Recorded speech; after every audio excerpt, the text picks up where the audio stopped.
स्वागत है आज के मेहमान ब्लॉग में। आज हमारे बीच, आप सबों के बीच, टीवीटी स्टेट टेक्निकल टीम के सभी मेंबर्स के बीच एक जाने माने शख्स और शख्सियत जो कि राजकीय पुरस्कार सम्मान से भी सम्मानित रहे हैं। आप है श्रीमान उमेश कुमार प्रसाद सिंह जी। आप एक ऐसे मिसाल हैं जो शिक्षा में ना सिर्फ क्रांति लाए, बल्कि अपने शैक्षिक नवाचारों से अपने विद्यालय ही नहीं अपितु पूरे जिला भर में आपने एक अपनी पहचान बनाया, शिक्षा को नया आयाम दिया। ऐसे शख्स, ऐसे शख्सियत हमारे बीच आज रूबरू हो रहे हैं। हम सभी टीवीटी स्टेट टेक्निकल टीम के मेंबर्स स्वयं में गौरवान्वित महसूस कर रहे हैं। उम्मीद है कि आज आपके साथ बिताए हुए हर एक पल यादगार रहेगा, अविस्मरणीय रहेगा। और इसी उम्मीद और विश्वास के साथ हम अपने सभी सम्मानित जो पैनल है उनसे आपको परिचय दिलवाते हैं। हमारे बीच है नीता बर्मन मैम, जो कि खगड़िया से है और हमारे टीबीटी स्टेट टेक्निकल टीम की मेंबर है। साथ ही हमारे बीच है पल्लवी कुमारी मैम, वो भी हमारे स्टेट टेक्निकल टीम की है और पूर्णिया जिला से बिलोंग करती है। हमारे पैनल की है Sadma Khan ma'am, TBT state technical team की मेंबर है, आज आपसे रूबरू होगी, वैशाली जिला से है। हमारे बीच है Ramiz Raja sir, TBT state technical team के मेंबर हैं, वो आज आपसे रूबरू होंगे। मैं Ramakrishna, TVT state technical team से आप सभी पैनल के सम्मानित सदस्यों से आपका रूबरू करवाया। और उम्मीद करूंगा सर, मैं अपने पैनल के सभी सम्मानित सदस्यों से भी मैं उमेश कुमार प्रसाद सिंह सर के बारे में दो शब्द रखना चाहता हूं कि गुरु नहीं आप प्रेरणा की पहचान है। कहते हैं किसी ने बहुत ही खूबी कहा और बिल्कुल आपके जैसे जो शिक्षकों का व्यक्तित्व होता है, एक ऐसी पर्सनैलिटी है। हम लोग तो व्यक्तिगत रूप से भी आपको देख रहे हैं, सीख रहे हैं, समझ रहे हैं आपसे। तो ये लाइन आप पे बिल्कुल सटीक बैठता है सर कि गुरु नहीं आप प्रेरणा की पहचान है, राजकीय सम्मान से बढ़ा संस्था का मान दिया, स्वागत है उस व्यक्तित्व का जिसने शिक्षा को सम्मान दिया। जी जी जी बिल्कुल। आपको शिक्षा नहीं सम्मान दिया सर, आपने शिक्षा को सम्मान दिया है। कि कहते हैं जहां उम्मीदें थक जाती है, जहां उम्मीदें थक जाती है वहां आपने विश्वास बोया, हर छात्र के मन में उजाले का बीज बोया। कि जहां उम्मीदें थक जाती है आपने विश्वास का बीज बोया, हर छात्र के मन में तप का बीज बोया। राजकीय पुरस्कार बना आपके नवाचार का प्रमाण, स्वागत है गुरुजी, आपकी है शिक्षा की पहचान। तो ठीक है। स्वागत करते हैं पुनः एक बार हमारे बीच राजकीय पुरस्कार से सम्मानित शिक्षक श्रीमान उमेश कुमार सिंह। और मैं आमंत्रित करना चाहूंगा, हमारे बीच दानिश सर भी आ चुके हैं टीवीटी स्टेट टेक्निकल टीम से, उनका भी मैं स्वागत करता हूं।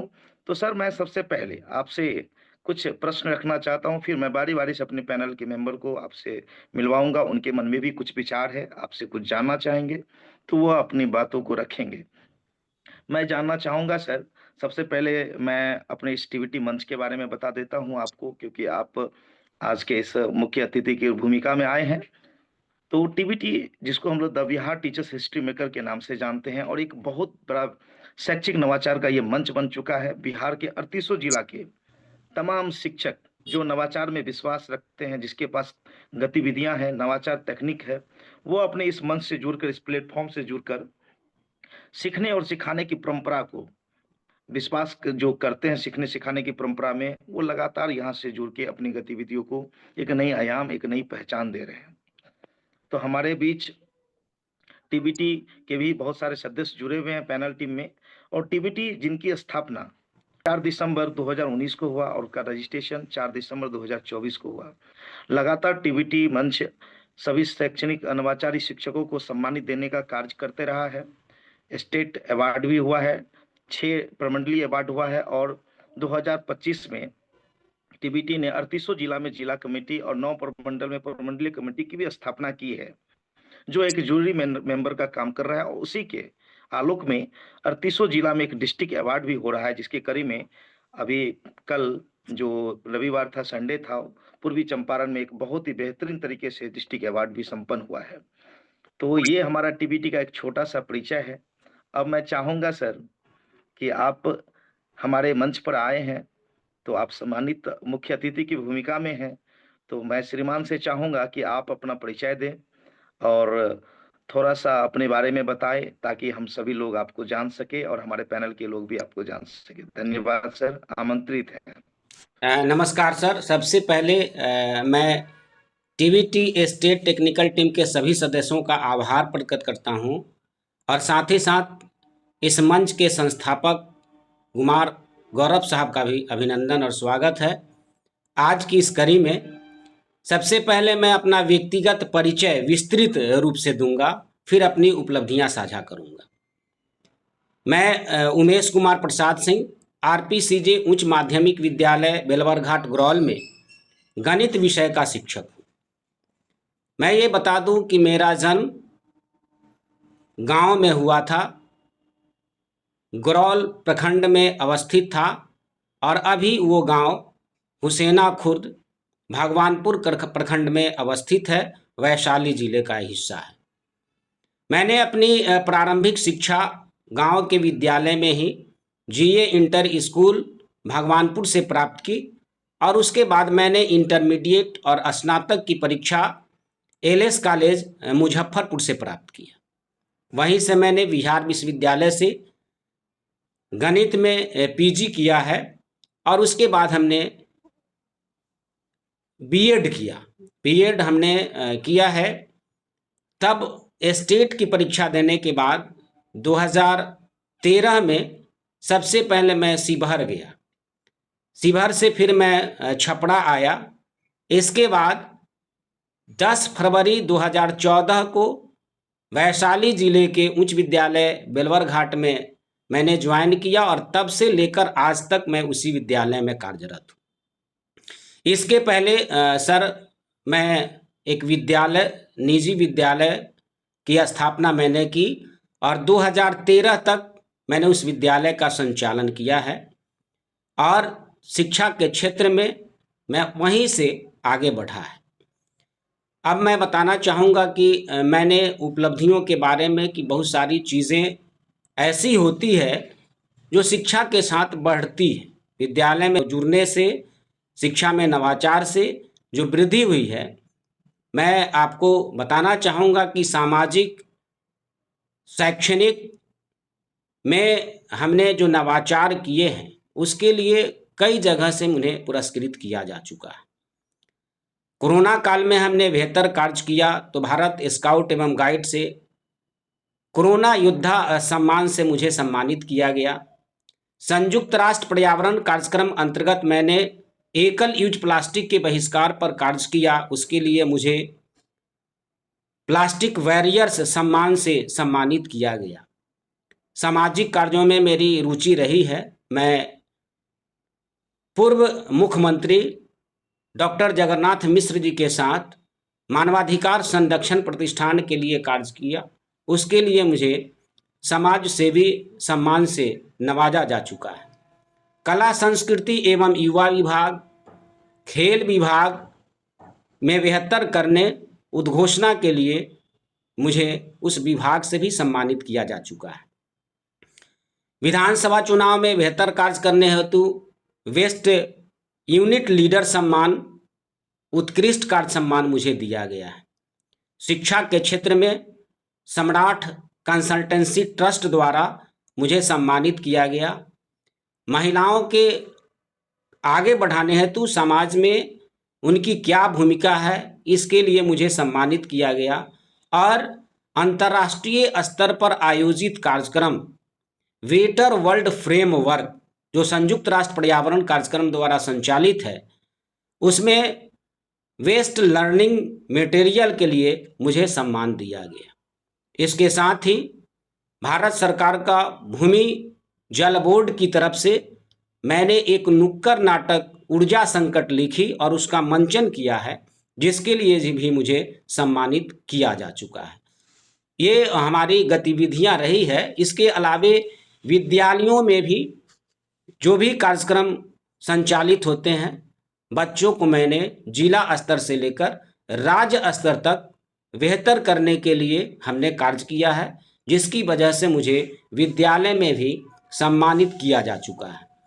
शिक्षक दिवस के अवसर पर वेस्ट यूनिट लीडर सम्मान मुझे विभाग की तरफ से दिया गया है और इसके साथ ही गरौल प्रखंड द्वारा लोहिया सम्मान से मुझे सम्मानित किया जा चुका है। महोदय, मैं ये बता दूं कि किसी भी क्षेत्र में यदि आप बेहतर करते हैं तो यह सम्मान, आपकी उपलब्धियां एक न एक दिन काम आती है। और यही वजह है कि मैंने अपनी सारी उपलब्धियों को संजोए रखा है, जिसकी वजह से मुझे राजकीय सम्मान प्राप्त हुआ है। तो मैं कहना चाहूँगा कि सूरज पूरब में निकलता है धरती का श्रृंगार बनकर, सूरज पूरब में निकलता है धरती का श्रृंगार बनकर। और आप सबों को ये कार्यक्रम मुबारक हो, गले का हार बनकर, गले का हार बनकर, गले का हार बनकर। धन्यवाद सर। बहुत बहुत आभार सर। और आपने जिस तरह से अपने किए गए कार्यों को व्याख्यान किया है और आपको जिस तरह से सम्मानित किया गया है, एक एक सम्मान के बारे में जो आपने वर्णन किया है, दिल मेरा भर उठा है। और हमें लग रहा था कि आपको ईश्वर और ऊंचाई पर ले जाए। और हम सभी पैनल के सभी सम्मानित सदस्य यही ईश्वर से विनती करेंगे कि आप एक रोज टीवीटी मंच पर इसी तरह आए और राष्ट्रपति पुरस्कार से सम्मानित होकर आए। और ये दिन हम लोग देखना चाहते हैं और उस दिन का इंतजार रहेगा कि आपका इंटरव्यू राष्ट्रपति पुरस्कार से सम्मानित शिक्षक के रूप में हम लोग करें। बहुत अच्छा लगा सर और आपको सुन के, और आपने इतनी सहजता के साथ, इतनी विनम्रता के साथ अपनी बातों को रखते हैं। जरा सा भी नहीं लगता है कि इतने सम्मानित व्यक्ति, कई विभागों से आपको सम्मानित किया गया, कई संस्थाओं से सम्मानित किया गया है, लेकिन जरा सा भी अकड़ नहीं, जरा सा भी अहंकार नहीं, हम लोग को बौना साबित कर देते हैं सर आप। और बहुत कुछ सीखने को मिलता है आपसे। और जो आप विनम्रता की कह सकते हैं हम लोग कि आपके ऊपर जैसे परत जमी हुई है, कितना भी निकाले तो सिर्फ विनम्रता ही निकलेगा, शालीनता ही निकलेगा। तो ये तो जवाब नहीं है सर आपका। और मुझे नहीं लगता है कि हम लोग बहुत सारे शिक्षकों से मिलते हैं तो ऐसा इंटरेक्शन नहीं मिल पाता है कि आपके जैसे विनम्र व्यक्ति मिलना मुश्किल हो जाता है। तो हमारे पैनल के भी बहुत सारे सम्मानित सदस्य आपकी बातों को सुनकर मन ही मन मुस्कुरा रहे हैं। सबके चेहरे पे खुशी और थोड़ा सा गर्वान्वित भी महसूस हो रहा है कि आज का इंटरव्यू है, कुछ हो रहा है हम लोग का। तो मैं अपने पैनल के सम्मानित सदस्यों से भी आमंत्रित करना चाहूंगा इसी कड़ी में। हमारे पैनल की साधमा मैम है, साधमा खान मैम, आपसे कुछ जानना चाहती हूँ, उनके मन में भी कुछ प्रश्न है, तो आमंत्रित करना चाहूंगा मैं साधमा खान मैम से। अगर कोई मन में प्रश्न हो, जिज्ञासा हो, तो हमारे सम्मानित शिक्षक से आप रख सकते हैं। साधमा मैम। धन्यवाद सर। धन्यवाद। नमस्कार सर। नमस्कार सर, कहा जाता है कि एक टीचर को मल्टीटास्किंग और ऑलराउंडर होना चाहिए, तभी वो बच्चों के होलिस्टिक डेवलपमेंट में कंट्रीब्यूट कर सकता है। और कहीं ना कहीं आप जैसे शिक्षक ऑलराउंडर और मल्टीटास्किंग शिक्षक के उदाहरण के रूप में उभर रहे हैं, और इसीलिए आपको इतनी संस्थानों की तरफ से सम्मानित भी किया जा रहा है और आप बच्चों को आगे बढ़ने में मदद भी कर रहे हैं। सर, मेरा सवाल आपसे ये है कि क्या आपको लगता है कि यह पुरस्कार आपके करियर पर सकारात्मक प्रभाव डालेगा, और अगर हाँ तो कैसे? बहुत बहुत धन्यवाद मैम। आपके इन सवालों का जवाब देने से पहले मैं दो पंक्तियां कहना चाहूँगा कि लाख दलदल हो पाँव जमाए रखिए, लाख दलदल हो पाँव जमाए रखिए, हाथ खाली ही सही ऊपर उठाए रखिए। लाख दलदल हो पाँव जमाए रखिए, हाथ खाली ही सही ऊपर उठाए रखिए। कौन कहता है छलनी में पानी रुक नहीं सकता, कौन कहता है छलनी में पानी रुक नहीं सकता। बर्फ बनने तक हौसला बनाए रखिए, बर्फ बनने तक हौसला बनाए रखिए। मैम, निश्चित रूप से यह पुरस्कार से आशय है राजकीय शिक्षक पुरस्कार का, और मुझे 2025 में राजकीय शिक्षक पुरस्कार प्राप्त हुआ है। और यह शिक्षक पुरस्कार शिक्षा के क्षेत्र में राज्य का सबसे बड़ा पुरस्कार होता है, और हर शिक्षकों की ये तमन्ना होती है कि बेहतर कर यह पुरस्कार प्राप्त करें। तो राजकीय शिक्षक पुरस्कार निश्चित रूप से हमारे कैरियर पर सकारात्मक प्रभाव डालता है। यह पुरस्कार हमारे सम्मान को तो बढ़ाता ही है, साथ ही साथ व्यवहारिक लाभ भी प्रदान करता है। पुरस्कार प्रतिष्ठा के अवसर को भी प्रदान करता है, और आगे बढ़कर यह पुरस्कार राष्ट्रीय पुरस्कारों के लिए आधार बनता है। इस आधार पर हम राष्ट्रीय पुरस्कार के प्रबल दावेदार हो जाते हैं। इसके साथ ही राज्य स्तर से लेकर ऊपर तक के सभी कार्यों के लिए नेतृत्व प्रदान करने का अवसर भी यह पुरस्कार देता है। साथ ही साथ हमारे मनोबल में वृद्धि होती है, प्रेरणा मिलती है कुछ अच्छा करने की, जिम्मेदारी बढ़ती है और दूसरों को भी हम आगे बढ़ने के लिए प्रेरित करते हैं। तो छात्रों के साथ अन्य शिक्षकों के लिए भी यह सकारात्मक प्रभाव डालता है, जैसे हमारे करियर पर इसका सकारात्मक प्रभाव पड़ता है। और जिस विषय वस्तु को लेकर हम बच्चों के बीच जाते हैं, शिक्षकों के बीच जाते हैं, तो कहीं ना कहीं उनके मन में, छात्रों के मन में भी ये सवाल होता है कि सर ने मेहनत की है, इनको यह पुरस्कार मिला है। तो वहाँ से छात्र भी प्रेरित होते हैं और शिक्षक भी प्रेरित होते हैं। बच्चों को आगे बढ़ने में यह पुरस्कार निश्चित रूप से आगे लाता है। तो किसी न किसी राज्य पुरस्कार, कहीं कहीं किसी किसी राज्य में आप देखिएगा कि यह पुरस्कार जो है उनके कैरियर में उन्नति का मौका देता है, प्रोन्नति का भी लाभ देता है और तात्कालिक लाभ इसमें आर्थिक रूप से भी मिलता है। तो निश्चित रूप से मैम ये पुरस्कार हमारे कैरियर पर सकारात्मक प्रभाव डालता है और निश्चित रूप से इस पुरस्कार के लिए सभी लोगों को आगे आना चाहिए। बहुत बहुत धन्यवाद। जी धन्यवाद सर, और आभार। आपने हमारे पैनल के सदस्य साधमा मैम का बहुत ही बेहतरीन तरीके से जवाब दिया। अब मैं आमंत्रित करना चाहूँगा, हमारे ही टेक्निकल टीम के मेंबर हैं रमेश सर, रमेश राजा सर, आपसे कुछ चंद सवाल रखेंगे आपके सामने। उनके मन में भी कुछ जिज्ञासा है। तो मुझे तो ये पूर्ण उम्मीद है सर कि आप जिस तरह से प्रत्युत्तर देते हैं और इतना बेहतरीन तरीके से सहज ढंगों से आप रखते हैं, तो हम सभी लोग तो गदगद हो जाते हैं।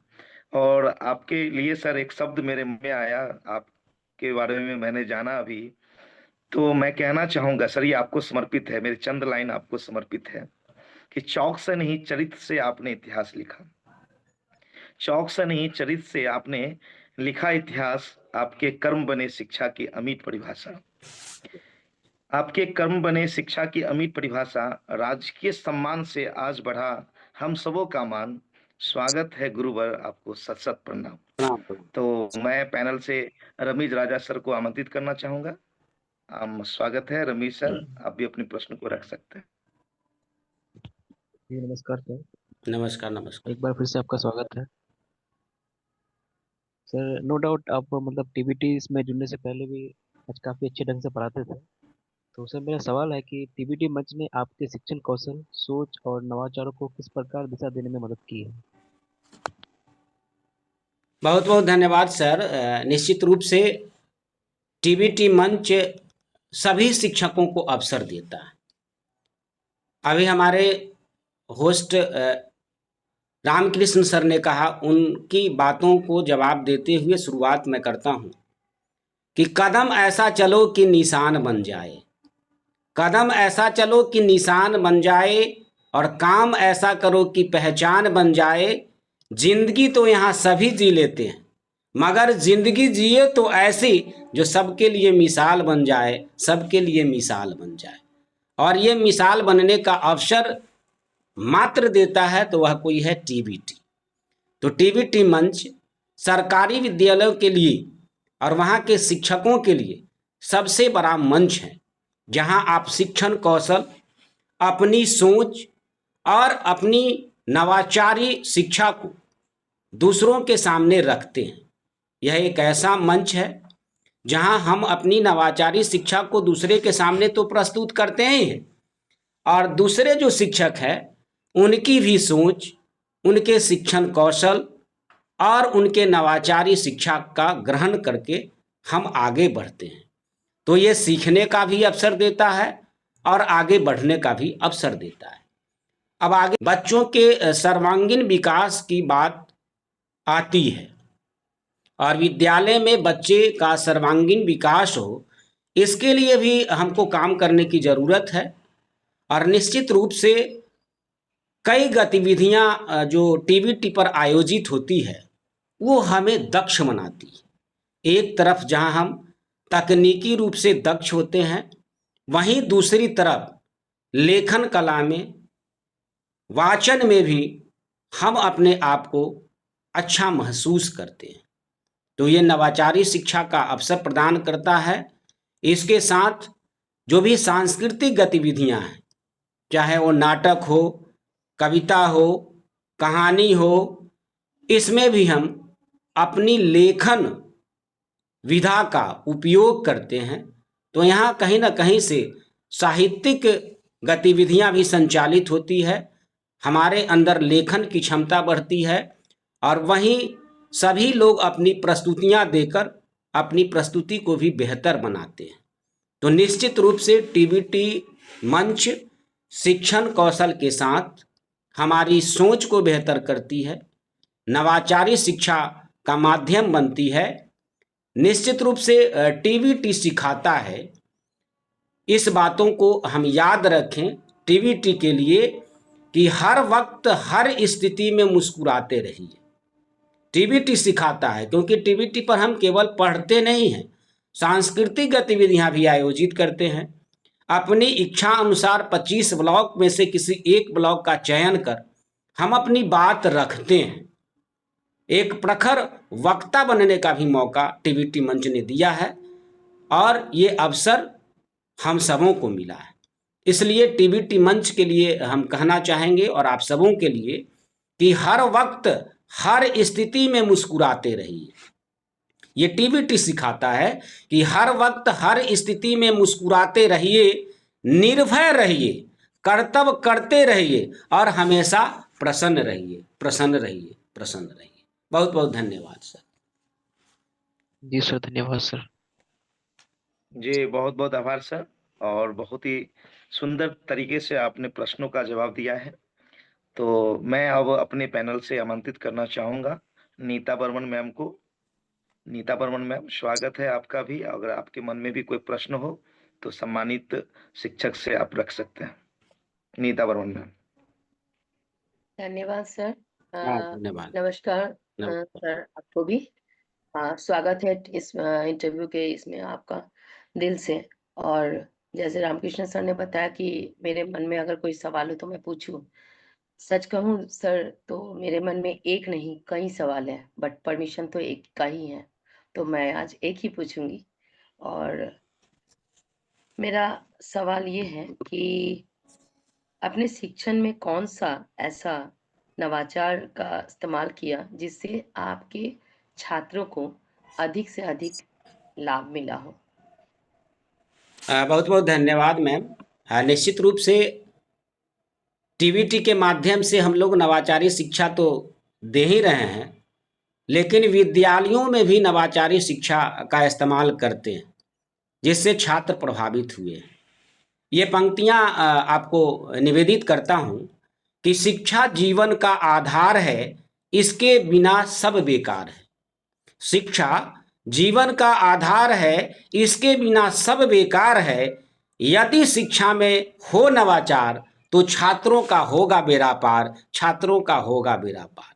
क्योंकि विद्यालय में हम देखते हैं कि कुछ अच्छे बच्चे हैं तो कुछ कमज़ोर बच्चे भी होते हैं, और जो बच्चे कमज़ोर होते हैं उनके लिए कहीं ना कहीं से सरल रास्ता, सरल मार्ग अपनाना पड़ता है ताकि बच्चा अन्य बच्चों के साथ अपना कदम आगे बढ़ा सके। तो शिक्षा में नवाचार शिक्षा प्रक्रिया को अधिक रुचिकर, प्रभावी और आधुनिक बनाने के लिए नए विचारों, विधियों, तकनीकियों को अपनाने का अर्थ है। यह छात्रों को सर्वांगीण विकास और बदलते समय में अनुरूप शिक्षा में ढालने में मदद करता है। और इसी के अनुरूप मैंने भी अपने विद्यालयों में कार्य किया है। हमने भी शिक्षा में नवाचार हेतु कई तकनीक का उपयोग किया। मैं गणित विषय का शिक्षक हूँ, तो गणित में वीडियो के माध्यम से, टीएलएम के माध्यम से, प्रोजेक्ट वेस्ट लर्निंग के माध्यम से और वेस्ट मटेरियल का उपयोग कर शिक्षण सामग्री का निर्माण किया और नवाचारी शिक्षा दी है। इसके साथ ही मैं ये बताना चाहूँगा कि अन्य क्षेत्रों में समय समय पर छात्रों के बीच क्विज प्रतियोगिता, निबंध प्रतियोगिता, वाद विवाद जैसे प्रतियोगिता के लिए मार्गदर्शन प्रमुख नवाचार में ही शामिल होता है और मैंने क्विज, निबंध, वाद विवाद प्रतियोगिता के लिए भी बच्चों को मार्गदर्शन दिया है। और नई शिक्षा नीति 2020 के अनुसार बच्चों के सर्वांगीण विकास हेतु अन्य गतिविधियों में बताना चाहूँगा मैम, स्कूल बैंड टीम हमारी सशक्त है। मैं स्कूल बैंड टीम का एस्कॉर्ट शिक्षक हूँ। पिछले 4 वर्षों से बिहार में तीसरा स्थान मेरे विद्यालय को प्राप्त था और इस बार बैंड टीम को पूरे बिहार में दूसरा स्थान प्राप्त हुआ है। तो कहीं ना कहीं नवाचार की जो बात होती है वो खेल कूद में हो, शिक्षा में हो, अन्य कार्यों में हो, जरूरी है, क्योंकि इससे बच्चों में आत्मविश्वास पैदा होती है और बच्चे बोलचाल की भाषा के साथ प्रतिस्पर्धा में शामिल होते हैं। और इसके साथ टीवीटी मंच जो है, इसने भी कहीं ना कहीं नवाचार शिक्षा के लिए हम सबों को मौका दिया है। टीवीटी मंच के माध्यम से भी हम अपने विद्यालयों के बच्चों को फेसबुक के माध्यम से या बिहार के सभी विद्यालयों शिक्षकों के बीच अपनी नवाचारी शिक्षा प्रस्तुत करते हैं, नवाचार शिक्षा को बेहतर बनाते हैं ताकि बच्चे आगे आ सकें। हम ये निश्चित रूप से कहेंगे, नवाचारी शिक्षा का एक कदम एक और है कि जो बच्चे विद्यालय में अपने आपके क्लास में सबसे कमज़ोर होते हैं, उन बच्चों को हम लोग सबसे आगे बैठाएंगे, उनकी पहचान करेंगे, उनके आईक्यू को जानेंगे और उनके अनुसार कि किस तरह से बच्चे सीख पाते हैं उसे हम बताएंगे। मैं ये बात गणित के एक उदाहरण के द्वारा मैं बताना चाहूँगा कि मैंने बच्चे को ट्रायंगल, त्रिभुज के निर्माण के बारे में बताया। मैंने 6 छरी का इस्तेमाल किया। 3 छरी का इस्तेमाल हमने एक बार बच्चों को दिया कि त्रिभुज का निर्माण कीजिए, तो वो 3 छरी से त्रिभुज का निर्माण नहीं हो पाया। मैंने दूसरी 3 छरी दी, बच्चों ने त्रिभुज बनाया। तो ये नवाचार का माध्यम है। वहाँ हमने ये बताया कि जब 2 भुजाओं का योग तीसरी भुजा से अधिक होती है तब त्रिभुज का निर्माण हो पाता है, और जब 2 भुजाओं का योग तीसरी भुजा से कम होती है तो त्रिभुज का निर्माण नहीं हो पाता है। तो इस तरह से नवाचारी शिक्षा देने की जरूरत है और छात्रों को लाभ मिलता है और आने वाले समय में बेहतर करेंगे छात्र। बहुत बहुत धन्यवाद। धन्यवाद सर। और ऐसे ही नहीं, आपको राजकीय पुरस्कार से सम्मानित किया गया है। ये आज सुनकर लग रहा है कि आपने जो संघर्ष किया है, आपने जो एक शिक्षा में तप किया है, उसका है कि आप हमारे बीच एक राजकीय पुरस्कार से सम्मानित शिक्षक और ऐसे व्यक्तित्व के रूप में बैठे हुए हैं। तो मैं एक शेर आपको समर्पित करना चाहता हूँ, 2 लाइन का है, ज्यादा नहीं, कि आपके संघर्ष और आपके तप को ये समर्पित है कि यूं ही नहीं मिलती मंजिल, जुगनू सा रातों में जगना होता है। किसी ने बखूबी और सच ही कहा है कि यूं ही नहीं मिलती मंजिल, जुगनू सा रातों में जगना होता है। पूछा चिड़िया से कैसा बनाया आशियाना तुमने, पूछा चिड़िया से कैसे बनाया आशियाना तुमने, उसने बोला कि उड़ान बार बार तिनका भर के आना होता है। बहुत बहुत तो बहुत ये मेरे तरफ से 2 लाइन आपके संघर्ष को समर्पित है। अब मैं अपने पैनल से सम्मानित टेक्निकल मेंबर के सदस्यों में दानिश सर को आमंत्रित करना चाहूंगा। हमारे दानिश सर के मन में भी एक प्रश्न है और लाजमी है सर, आपके जैसे विद्वान और प्रखर वक्ता हमारे सामने बैठे हो, उसमें मैं सम्मानित राजकीय पुरस्कार से हो, तो हम सबों का एक सौभाग्य प्राप्त होता है कि आपसे कुछ बातें कर लें। तो इसी कड़ी में मैं चाहूंगा कि हमारे पैनल से दानिश सर अपनी बातों को रखेंगे। दानिश सर।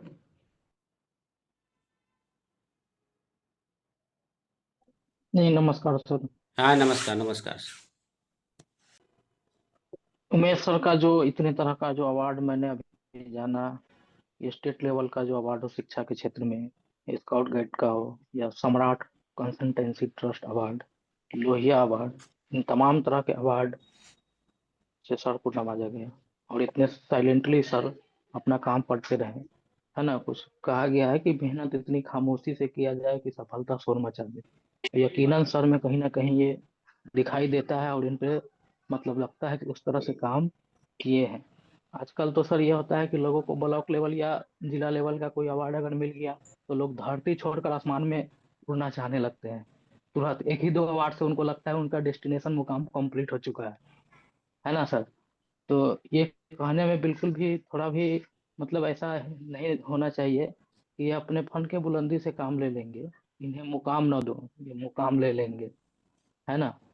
तो आपसे सर मेरा एक सवाल ये है कि इन तमाम तरह के बेहतरीन आपको हर क्षेत्र में अवार्ड मिला और बच्चे के लिए आप अच्छे तरबियत भी किए और उन सब टीचरों के लिए भी आप एक सबक है ना। तो आप अपने मूल्य और सिद्धांतों पर कैसे टिके रहते हैं, जी जी, ये बहुत मैं बहुत आपसे जानना धन्यवाद चाहता सर।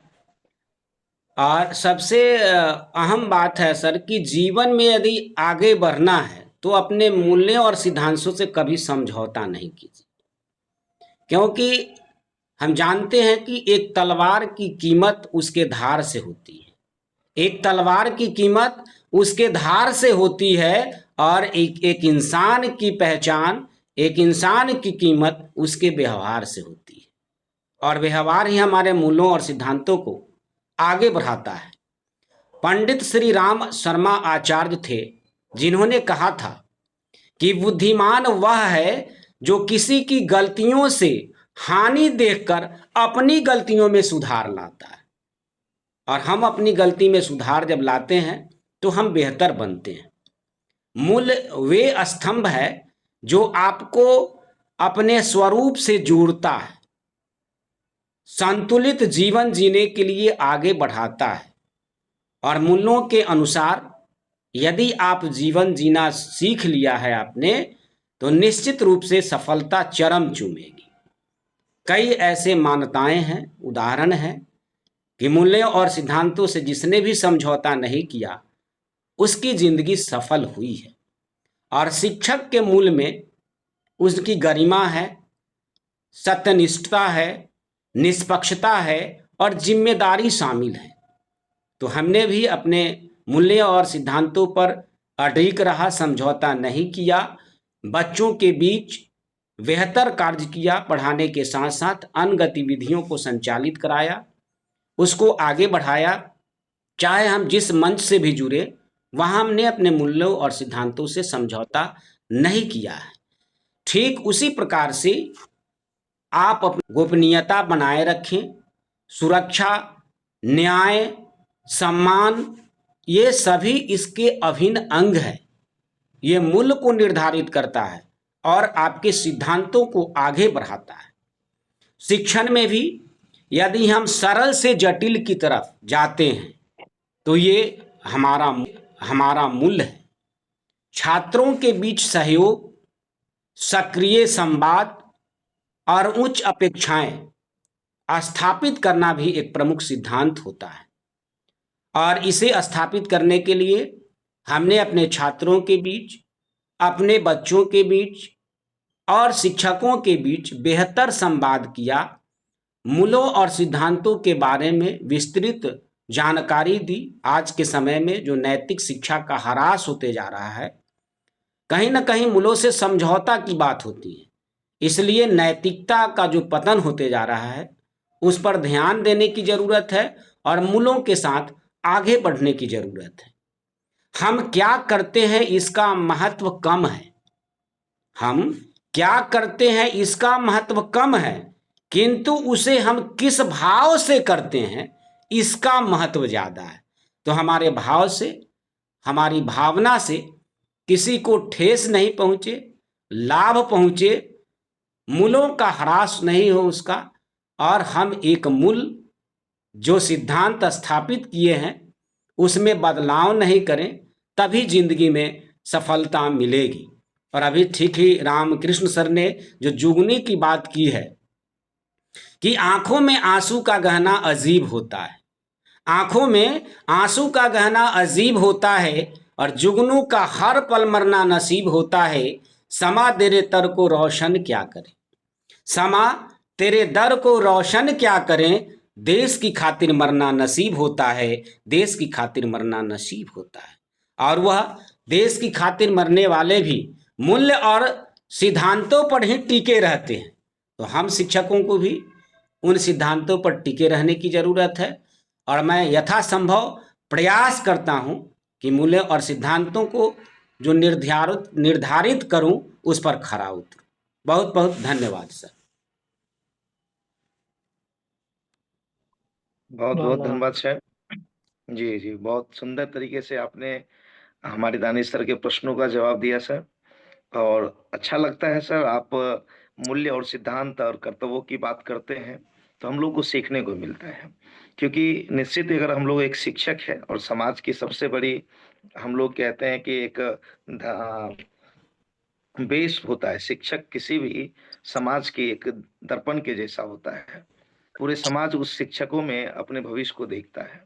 तो उनके अंदर अगर मूल और नैतिक मूल्य उसमें भी अगर उसका ह्रास हो जाए तो आने वाला समाज हमारा बिखर जाएगा। तो एक शिक्षक के रूप में अगर आप कहीं भी कार्य कर रहे हैं तो आपके अंदर नैतिक मूल्य होनी चाहिए, ईमानदारी होनी चाहिए, संस्था के प्रति कर्तव्य निष्ठा होनी चाहिए, समय निष्ठा होनी चाहिए। इन सारी चीजों को आपने धारण किया है और आत्म धारण किया, उसको धारण ही नहीं, आपने उसको आत्मसात किया है सर। तो ये बहुत बड़ी चीज है और प्रेरणादायक चीज है, अनुकरणीय है। हम लोग भी इसे अनुकरण करेंगे। अब हमारे पैनल की एक मेंबर्स है, पल्लवी मैम, उनके मन में भी कुछ प्रश्न आ रहा है। उनके भी चेहरे की हंसी मुझे दिख रही है कि सबको मौका मिला है सर, हमें भी आप जैसे सम्मानित शिक्षकों से पूछने का एक अवसर मिलना चाहिए। तो मैं उन्हें अब इस अवसर से वंचित नहीं रखना चाहूंगा और मैं आमंत्रित करना चाहता हूं पल्लवी मैम को कि आप भी अपने प्रश्नों को रखें।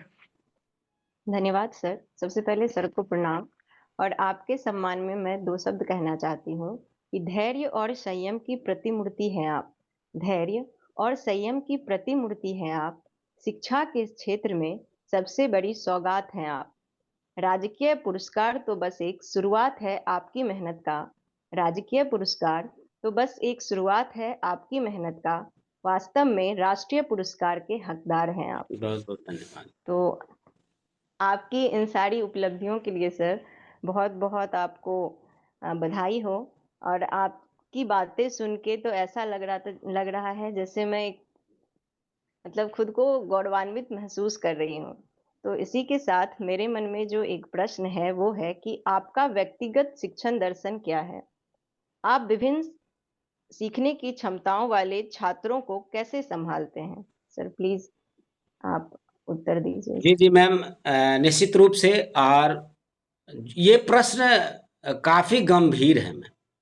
दर्शन अपने आप में एक व्यापक शब्द होता है और शिक्षा का दर्शन और उसमें व्यक्तिगत शिक्षण दर्शन कि बहुमूल समय का सदुपयोग करने की कला, बहुमूल समय के सदुपयोग करने की कला जिसे आ गई उसने सफलता का रहस्य समझ लिया।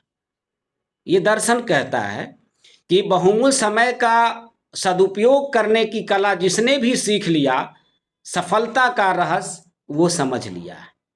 तो निश्चित रूप से शिक्षण दर्शन आमतौर पर यह बताता है कि शिक्षा की अपनी भूमिका को शिक्षक कैसे देखता है, छात्रों की सहभागिता बढ़ाने में उनकी क्या रणनीति है, शिक्षण में अधिगम, शिक्षा में नवाचार और उनके मूल्यांकन की क्या विधियां हैं।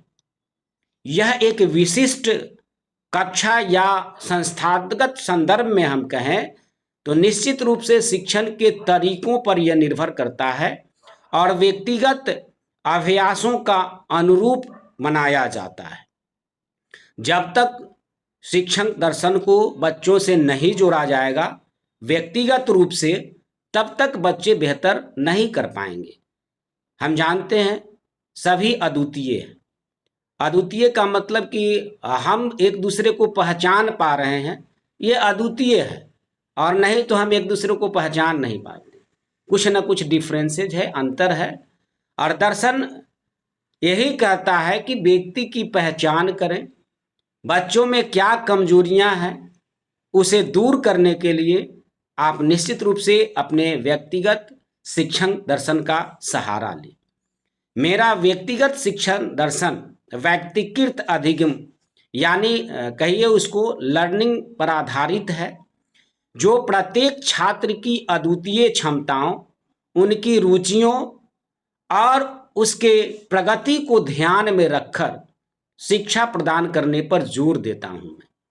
यह दर्शन प्रकृतिवादी विचारधाराओं से प्रेरित, जो छात्रों की शक्ति और उसके सर्वांगीण विकास के लिए अभिप्रेत करता है, माध्यम बनता है और बच्चे आगे बढ़ते हैं। विभिन्न शिक्षण क्षमताओं वाले छात्रों को संभालने के लिए लचीली शिक्षण विधियों का उपयोग मैं करता हूं।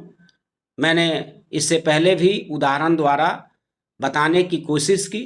गणित के विषय को या वेस्ट मटेरियल का उपयोग कर बच्चे कैसे वृत्त बनाना सीखेंगे, आयत बनाना सीखेंगे, चतुर्भुज बनाना सीखेंगे, त्रिभुज बनाना सीखेंगे, यानी विभिन्न आयामों को, घन घनाभ को निश्चित रूप से लचीली विधियों द्वारा बताने का काम किया जाता है, ताकि विद्यार्थी अधिक से अधिक हमारी बातों को समझे और ग्रहण कर सके।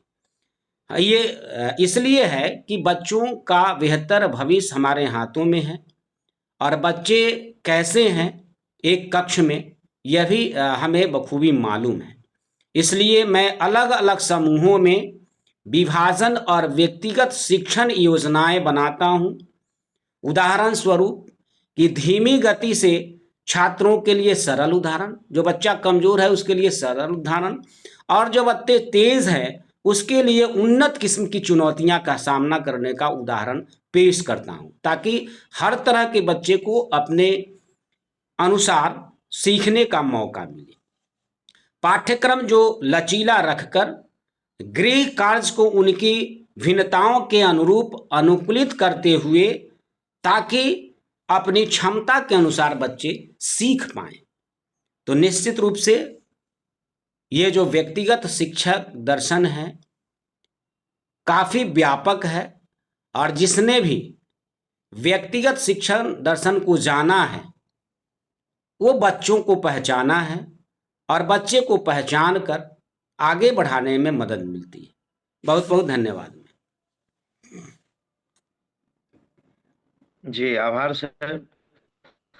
और बहुत सुंदर तरीके से आपने हमारे पल्लवी मैम के भी प्रश्नों का जवाब दिया।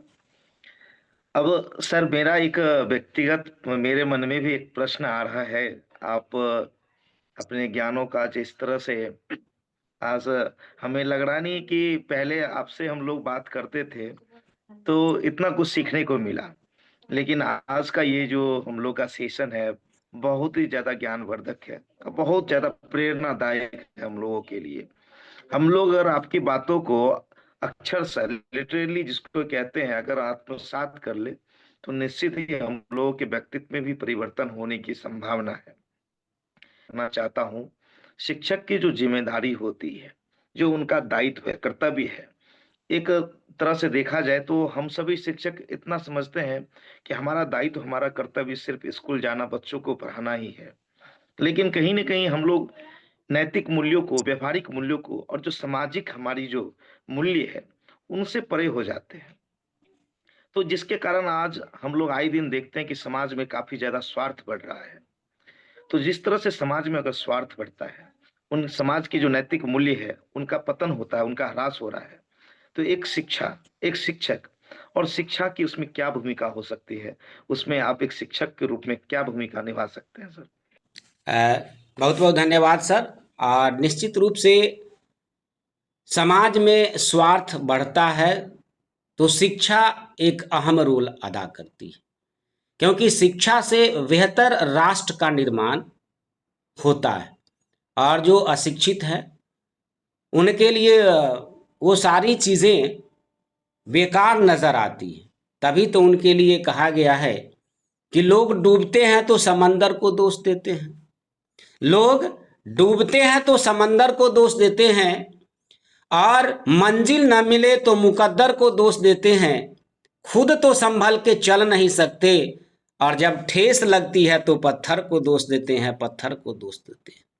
वो अशिक्षा का प्रभाव है कि समाज में विकृतियां लाना। लेकिन शिक्षा एक ऐसी कड़ी है, जब समाज में स्वार्थ बढ़ता है तो शिक्षा नैतिक मूल्यों, सहानुभूति और सामाजिक एकता को मजबूत करके संतुलन लाता है। हर व्यक्ति में संतुलन पैदा करता है, वो है शिक्षा। और खास करके नारी की शिक्षा एक परिवार और समाज को जोड़ता है। इसलिए तो कहा गया है कि जब एक लड़की पढ़ती है तो सारा परिवार पढ़ जाता है, शिक्षित हो जाता है, बनिस्बत एक लड़के के। तो निश्चित रूप से समाज में जो नैतिकता का ह्रास हो रहा है, कहीं ना कहीं से शिक्षा का अभाव ही माना जाना चाहिए। और एक शिक्षा समाज को बेहतर बनाता है। नैतिक शिक्षा का बड़ा महत्व है। वहाँ स्वार्थी प्रवृत्ति को कम करता है, उसके स्वार्थ की प्रवृत्ति कम हो जाती है, उनके अंदर नैतिकता का भाव आ जाता है, ईमानदारी झलकती है, सहानुभूति नजर आती है, जिससे व्यक्ति समाज के लिए सोचने लगता है, समाज के साथ खरा उतरता है। जैसे ही वह व्यक्ति कोई समाज से कटता है, अलग होता है, तो शिक्षित व्यक्ति स्वतः कुछ ही समय के बाद वो चाहेगा कि समाज से हम जुड़ जाए। ऐसे ही नहीं, फलों से लदा पेड़ झुका रहता है। जो पेड़ सर फल लगता है तो पेड़ की डालियां झुक जाती है। उसी प्रकार से शिक्षा जिनके अंदर आ जाता है वो आदमी झुका रहता है। झुका रहने का मतलब कि गंभीर होता है, और यही गंभीर उस व्यक्ति को आगे बढ़ाता है। तो निश्चित रूप से सामाजिक एकता के लिए शिक्षा का बड़ा महत्व है। शिक्षा लोगों में एकात्मकता की अनुभूति जागृत करती है, जिससे स्वार्थप्रायता जो होता है वो समाप्त हो जाती है, उसके अंदर मधुरता आ जाती है, और जागरूक नागरिक बनकर के समाज के समृद्धता, विकास, उसके भेदभाव को खत्म कर, सामाजिक कुरीतियों को दूर कर समाज को आगे बढ़ाने में मदद करता है। तो केवल अंत में हम कह सकते हैं कि केवल ज्ञान ही एक ऐसा अक्षय तत्व है जो कहीं भी, किसी भी अवस्था में और किसी भी काल में मनुष्य का साथ नहीं छोड़ता है। इसलिए शिक्षा समाज के लिए बेहतर है, और स्वार्थ बढ़ता है तो वहाँ स्वार्थ को कम करने में शिक्षा अहम भूमिका अदा करती है। बहुत बहुत धन्यवाद सर। जी सर, हृदय धन्यवाद सर। इस प्रश्न को आपने बखूबी, मेरे मन में जो जिज्ञासा उठ रही थी तो वो आपने शांत किया। और एक अंतिम प्रश्न है सर, जी हमारे पैनल की साधना मैम रखना चाहेगी, और इसी के साथ साधना मैम धन्यवाद ज्ञापन करते हुए भी आज के इस सेशन को भी समाप्त करने की घोषणा करेंगे। साधना मैम। धन्यवाद सर। धन्यवाद। सर, मेरा सवाल आपसे ये है कि आप अपने प्रतिकूल समय में किस तरह बिना हिम्मत हारे अपने कार्यों को पूरा करते आए हैं और अपने कर्तव्यों को निभाते आए हैं। जी जी, बहुत बहुत धन्यवाद मैम। निश्चित रूप से समय जब आपके अनुकूल हो तो आप बेहतर करते हैं, लेकिन जब समय प्रतिकूल हो तो अपने आप को समय के साथ ढालना, ये गुण आप में आनी चाहिए। और निश्चित रूप से हमने समय के साथ अपने आप को ढाला है। मैं ऐसी कई घटनाओं का उदाहरण दूंगा जिससे ये साबित होगा कि प्रतिकूल परिस्थितियों में कैसे अपने आप को उबारा जाता है। पहले मैं तो इनके संबंध में 4 पंक्तियां निवेदित करूंगा कि गिरकर उठना, उठकर गिरना, ये कर्म है संसार का। घबराने की जरूरत नहीं है प्रतिकूल परिस्थिति में, क्योंकि वही व्यक्ति उठकर खड़ा होता है जो गिरता है। तो गिरकर उठना, उठकर गिरना, ये कर्म है संसार का। क्रमवीर को फर्क न पड़ता किसी जीत या हार का। जो भी होता है घटना कर्म रचता स्वयं विधाता है। आज लगे जो दंड वह कल पुरस्कार बन जाता है। निश्चित होगा प्रबल समर्थन अपने सत्विचार का। क्रमवीर को फर्क न पड़ता किसी जीत या हार का। क्रमवीर को फर्क न पड़ता किसी जीत या हार का। तो जो सच्चे होते हैं परिस्थितियों बस घबराते नहीं हैं। प्रतिकूल समय में मैंने हिम्मत हारने के बजाय कर्तव्यों को पूरा करने के लिए अपने अंदर आत्मविश्वास पैदा किया, सकारात्मक सोच विकसित की, कर्तव्य पर डटे रहे। विद्यालयों में भी कई परिस्थितियां आती है, उसका मुकाबला करना जानिए सहजता से। घबराने से कुछ नहीं हो सकता। प्रतिकूल परिस्थितियों में विचलित नहीं होते हुए और वचनों से बंधकर जोखिम उठाकर कर्तव्य को हमने पूरा किया है। प्रेमवश काम करें वैसे समय में भी और प्रशंसा करते रहें। जो आपका विरोधी है, जो आपके कर्तव्य से पीछे हटाता है, उनकी भी आप प्रशंसा करें और मुस्कुराते हुए इनके प्रश्नों का जवाब दें। वह व्यक्ति स्वयं पीछे हटेगा और आपकी जीत होगी। अपने अंदर आत्मविश्वास विकसित करनी है। कहीं ना कहीं से यदि हमारा आत्मविश्वास डगमगाएगा तो विपरीत परिस्थितियों में हम अपने आप को उबार नहीं पाएंगे। तो मन में सफलता की अमिट छवि बनाएं कि हम सफल होंगे और उसे स्पष्ट रखें। हीन भावना को दूर कर आगे बढ़ें। मैंने भी कई परिस्थितियों में ऐसा किया है, अपने लक्ष्य को साधा है, बीच की कठिनाइयां प्रतिकूल परिस्थितियों से लड़ा है और तब आगे बढ़ा है। साथ ही साथ सकारात्मकता निश्चित रूप से हो, लगन से कार्य करने की जरूरत है, क्योंकि काम में आंतरिक आनंद और ईमानदारी दोनों समय के साथ बढ़ें और काम को पूरा करें। अपनी विपरीत परिस्थितियों को झेलने की आदत डालें, तभी हम मजबूत हो पाएंगे और बिना विचलित हुए कर्तव्य निभाएंगे। हमने अपनी परिस्थितियों का उल्लेख कई जगह किया।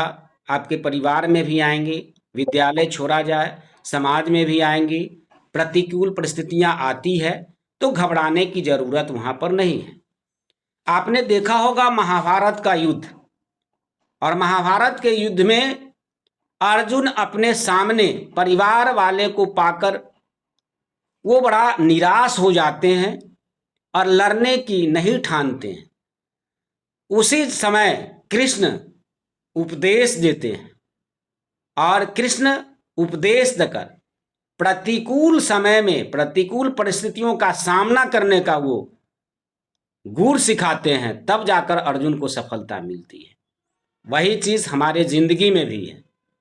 हमें अपने लक्ष्य को साधते हुए ईमानदारी के साथ आगे बढ़ना है और प्रतिकूल परिस्थितियों का सामना करना है। और मैंने भी इसी तरह से प्रतिकूल परिस्थितियों में कदम को आगे बढ़ाया है और मुझे निश्चित रूप से सफलता मिली है। और इन पंक्तियों के साथ मैं अपनी बातें समाप्त करूंगा कि त्रुटियों से कुछ सीख मिले तो त्रुटियां हो आती वरदान।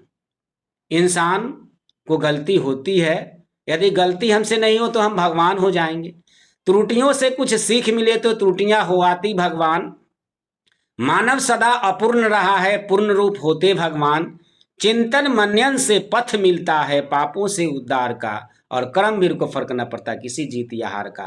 कर्मवीर को फर्क न पड़ता किसी जीत या हार का। तो जो कर्मवीर है प्रतिकूल परिस्थितियों में भी लड़ना जानते हैं, आगे बढ़ना जानते हैं। बहुत बहुत धन्यवाद। जी धन्यवाद सर।